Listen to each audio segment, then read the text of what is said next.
থেকে উঠে নিত্যদিন যে কাজগুলো আমি করে থাকি। দেখো প্রথমেই চলে এসেছি রান্নাঘরে। এবার রান্নাঘরে এসে আগে আমি রান্নাঘরটা পরিষ্কার করে নেব। রাত্রিবেলা ঘুমাতে যাওয়ার আগে একবার করে সব কিছু পরিষ্কার করে তারপরে ঘুমাতে যাই। আবার সকালবেলা এসে আর একবার জল নাতা করে চারিদিক মুছে নিই। এর কারণে রাত্রিরে এর উপর দিয়ে পোকামাকড় অনেক কিছুই যাতায়াত করতে পারে।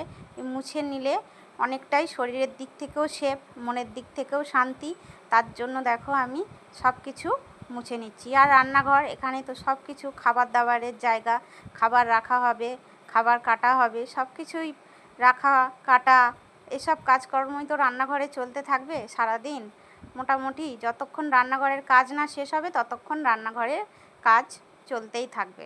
তো সকালবেলায় এই কাজটাই আমি ফ্রেশ হয়ে করে নিই।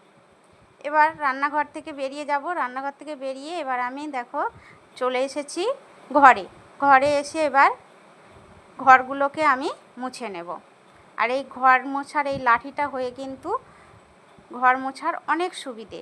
খাটের তলাগুলো খুব ভালো করে পরিষ্কার করা যায়, মোছা যায়। আর দেখো আমার ঘরের মেঝেতে কিন্তু ম্যাট পাতা আছে। পুরানো বাড়ি, বড় বড় ঘর, আর ঘরের মেঝেগুলোও খারাপ হয়ে গিয়েছে, তার জন্য এই ম্যাটগুলো পেতে দিয়েছি। আর এই ম্যাটগুলো পাতায় কিন্তু অনেকটাই সুবিধা। আর মুছলেও কিন্তু জলে হয় না, শুকনো শুকনো করে মুছলে একদম টাইলসের মতোই দেখায়। প্রতিদিন মোছা হয় না, আগে রেগুলার মুছতাম, এখন রেগুলার মোছা হয় না, এখন একদিন অন্তর মোছা হয়। আর একদিন অন্তর বা সপ্তাহে একদিন করে একটু লাইজল দিয়ে মুছলে আরও ভালো।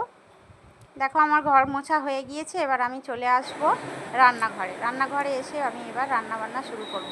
এখানে বের করে নিয়েছি ইলিশ মাছ, আর কেটে নিয়েছি বেগুন, ছোটো ছোটো করে নিম বেগুন করব। আর রান্না করব ঝিঙে আলু গাজর দিয়ে একটা নিরামিষ তরকারি। এবার আমি মাছগুলোকে দেখো ভেজে নেব এক এক করে। এবার রান্নাবান্না শুরু করে দিয়েছি।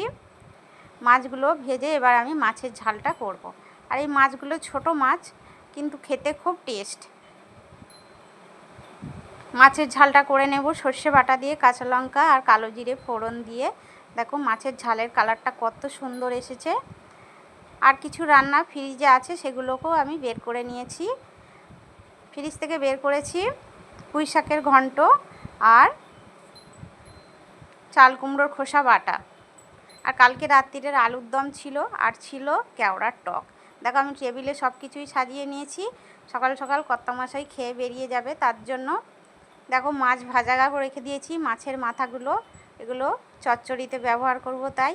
তো আমার এই ভিডিওটা তোমাদের কেমন লাগলো তোমরা অবশ্যই কমেন্ট করে জানাবে। আর ভালো লাগলে একটা লাইক করে কমেন্ট করে আমার পাশে থাকবে। টাটা।